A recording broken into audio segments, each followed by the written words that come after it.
Therapy doesn't always work. According to the British Psychological Society, approximately 10% of therapy clients report that therapy had adverse effects on them. In other words, they experience negative effects after going through a process of therapy. My name is Karen.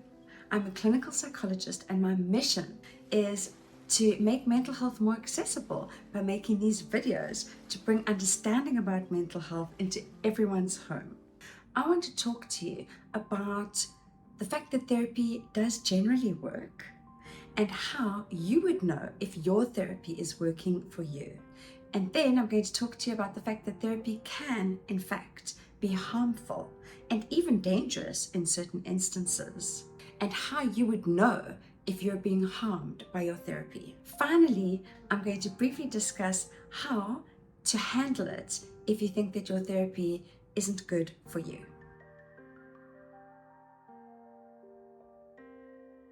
So firstly, therapy is generally proven by lots and lots of studies to be highly beneficial for most people most of the time. Generally, clients see benefits from therapy over a reasonable course of time.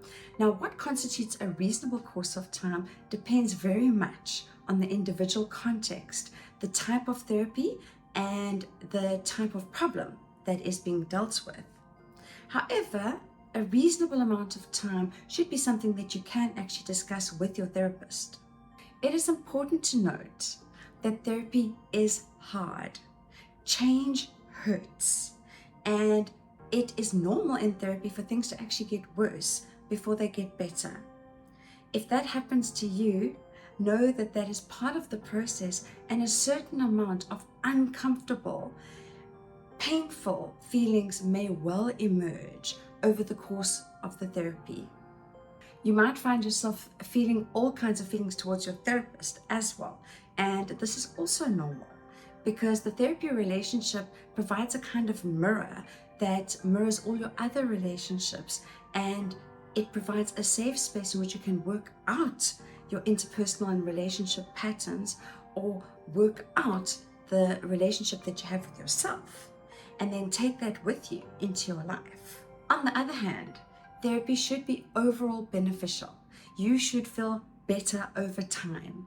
There should be some relief, and you should see positive shifts in the direction that you want to go.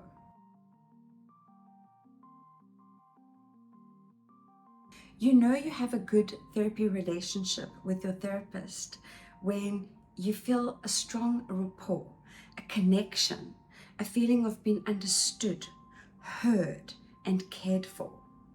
You should be able to give feedback to your therapist, and your therapist should ask you for feedback and ask you how you think things are going, at least every now and again.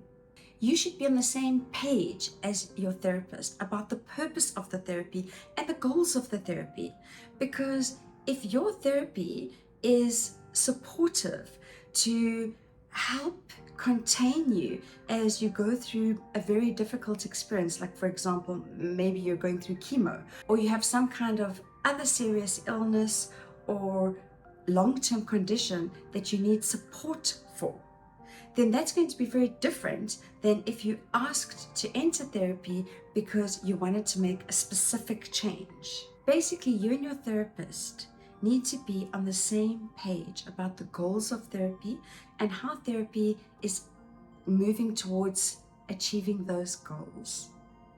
It's a collaboration between you and your therapist. It's a relationship.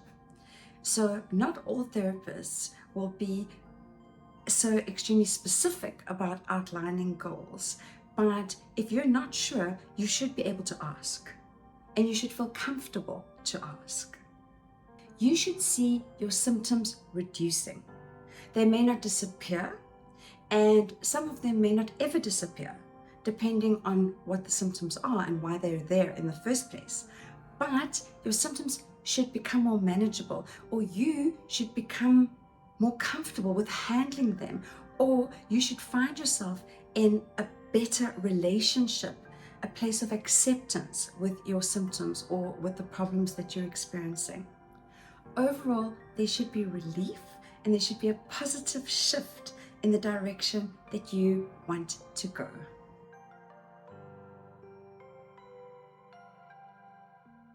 Now let's talk about whether therapy can in fact be harmful. Yes, it can.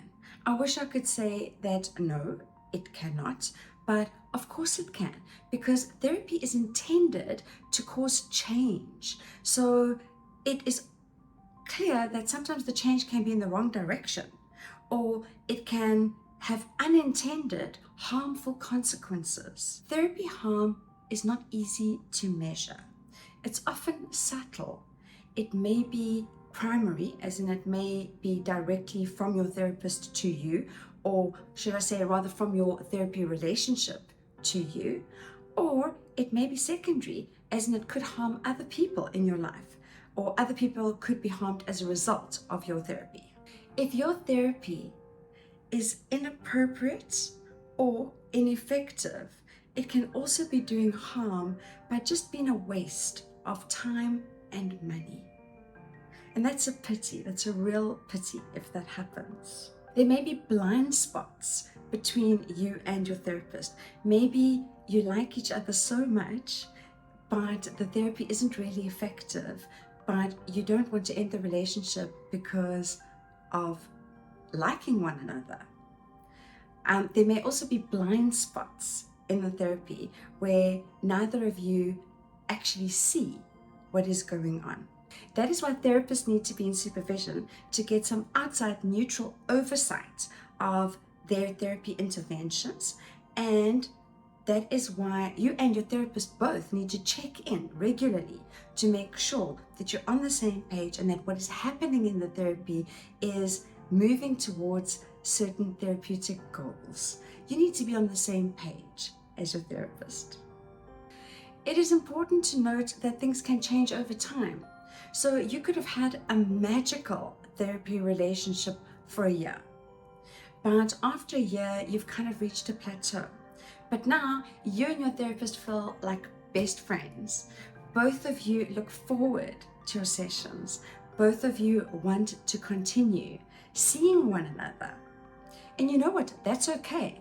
As long as the two of you agree on that, as long as that is made explicit and both of you understand that the therapy has moved from a more active therapeutic intervention to a more supportive and comfortable role in your life. People change, you change, your therapist changes, things happen in your life, things happen in your therapist's life that may impact the therapy and the effectiveness of the therapy over time. If the relationship or the therapy as a whole is no longer effective, it doesn't mean that there's some kind of failure on your part or on the part of your therapist. But it does mean that it might be time to consider taking a break from therapy, or that you might consider a new relationship with a new therapist who will bring something different to the table. As a therapist, I personally see myself as someone in a line of therapists in my clients' lives. It is not my role to be their one and only therapist now and forever. It is my job as a therapist to walk with my clients for a time, and the end should always be in sight. Like, the point of entering therapy is to one day leave therapy, and both of you should be aware of that and keep that in mind as you progress through a therapy relationship. So even if you do reach a place where both of you agree that the therapy is supportive, it's ongoing, it's long term, then both of you still need to check in every now and again and make sure that that is still the case. Basically, if you're still getting benefit from the therapy, if the therapy is still helping you in some way, then sure, of course, continue with the therapy. It's not about how long it is, it's about how long it's good for you. How do you know if you're being harmed by therapy and by a specific therapy relationship? So the first thing is that you may experience worsening symptoms over time. So the things that you came to therapy with, instead of getting better, might be getting worse. And there's no clear reason from your private life to explain that. Or you may actually start to develop new symptoms. And these new symptoms seem to be emerging from the therapy. If you came to therapy because of trauma, you may become more traumatized. Speaking about trauma can sometimes make it worse. And depending on the specific therapy intervention, there might actually be a re-traumatizing going on as you recount the details of your trauma. This is a very gray area and it's difficult to ascertain exactly, but you should become less traumatized over time rather than more traumatized. You might experience negative changes in your functioning.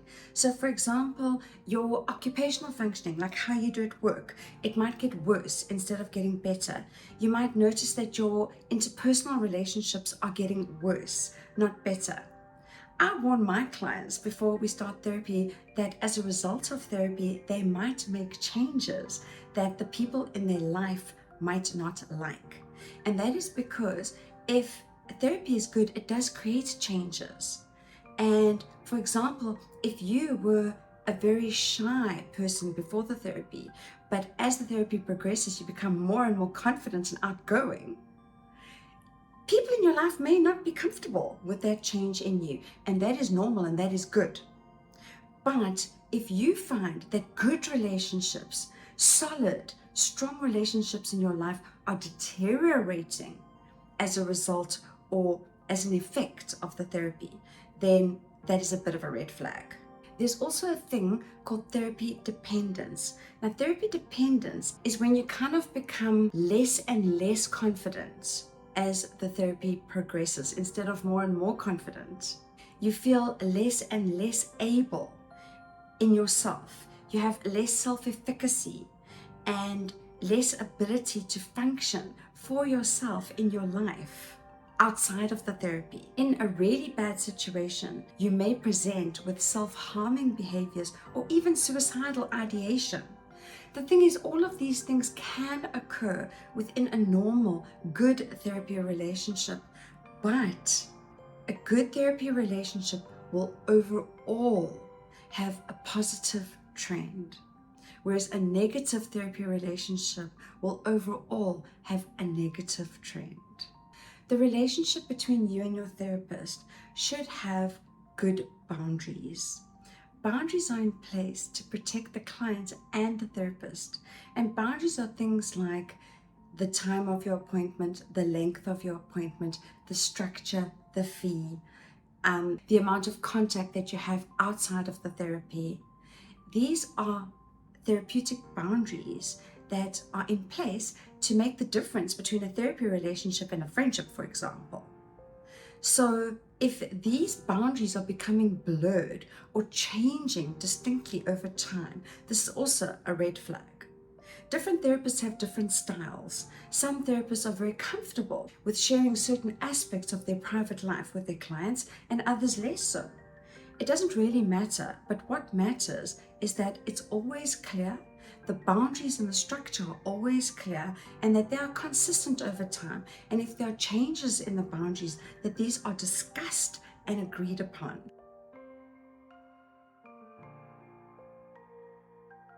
So how do you make sure that you have a good therapy relationship? Well, you should start by choosing a good therapist. I made a video about this and I will link to it in the description, but in very brief, check their bio, make sure that they are properly qualified and properly licensed, and any good therapist will be very comfortable sharing that kind of information with you if you ask.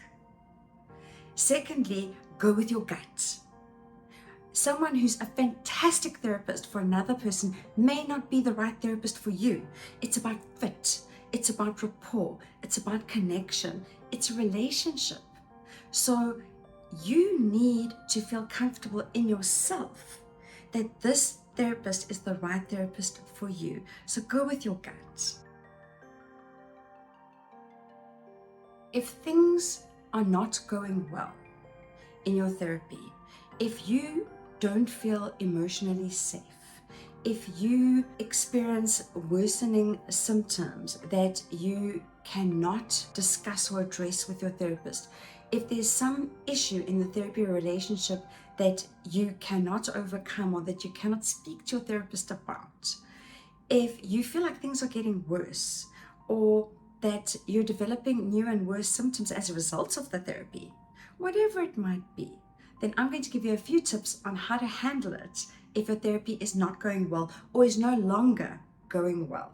Maybe it's not even that your therapy is harmful to you in some way. Maybe it's that you feel like you've outgrown the therapy, or that you've hit a plateau and nothing's moving forward anymore. Or maybe it's gotten too expensive and you just can't afford it. Maybe your therapist has put up their fees to a place that you can't meet. Any of these reasons are cause to pause and assess and incorporate some of the following tips. Tip number 1 is talk to your therapist about it. Address it with your therapist. Bring it up.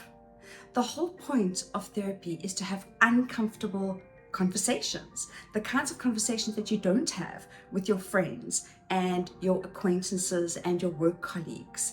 The kinds of conversations that you have with your therapist are often inherently uncomfortable, and that's okay.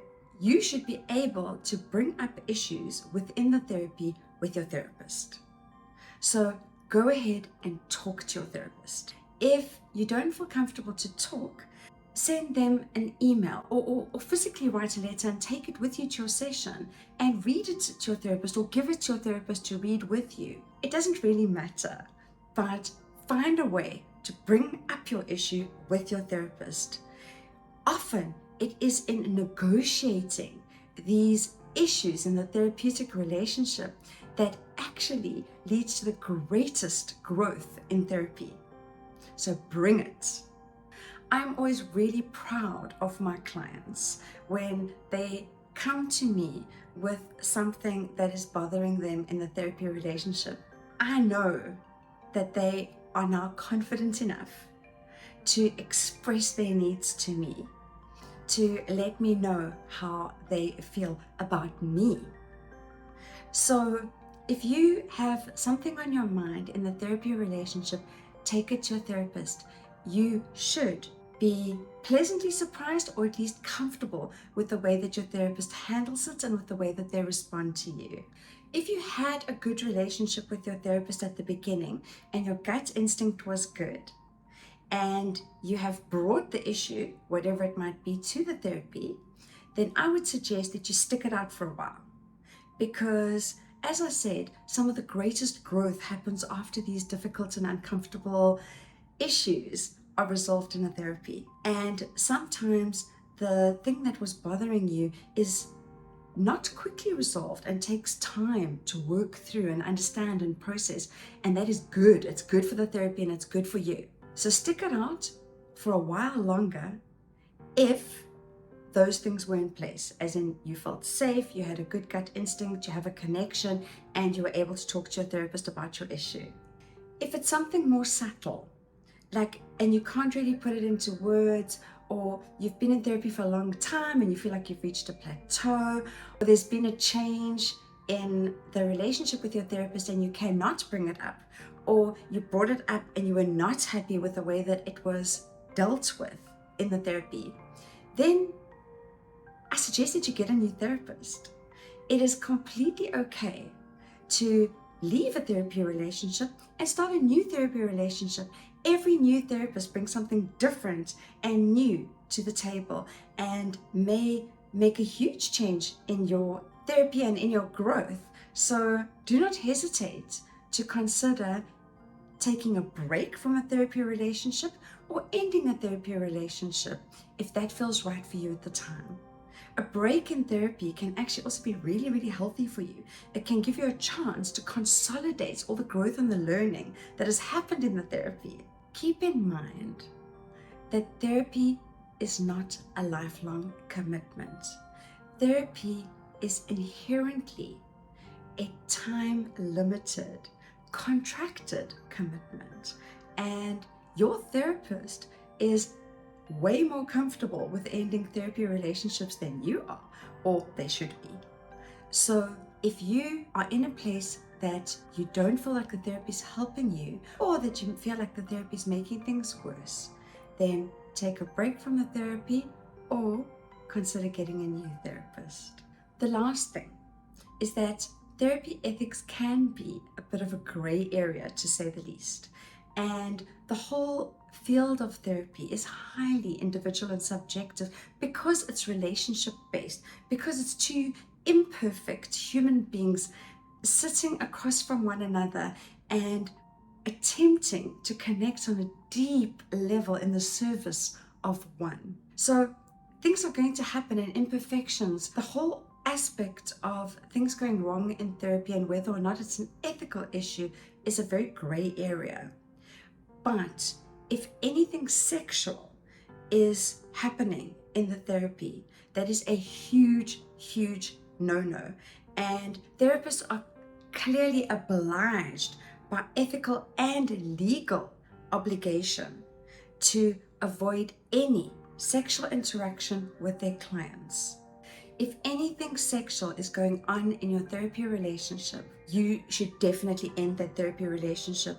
And depending on what it is or how far it's gone, you may even consider laying a complaint with their licensing board, because sexual activity from therapist to client is a complete no-no in therapy ethical obligations. Finally, therapy is a beautiful, special, unusual, interesting experience, generally for therapist and client. It is about healing, and it's healing in the service of you, the client. If you can feel healing happening, even if the healing really hurts, your therapy is going in the right direction. But if you don't feel healing, or if you feel the opposite and you're unable to address it with your therapist, then consider hitting the pause button and doing some serious reflection about whether the therapy continues to be good for you or not. I hope that you found this video useful. If you did, please let me know in the comments, and if you have any question, please let me know in the comments, and I'll make a video about your question. Thank you for watching, and I hope to see you back here for the next video.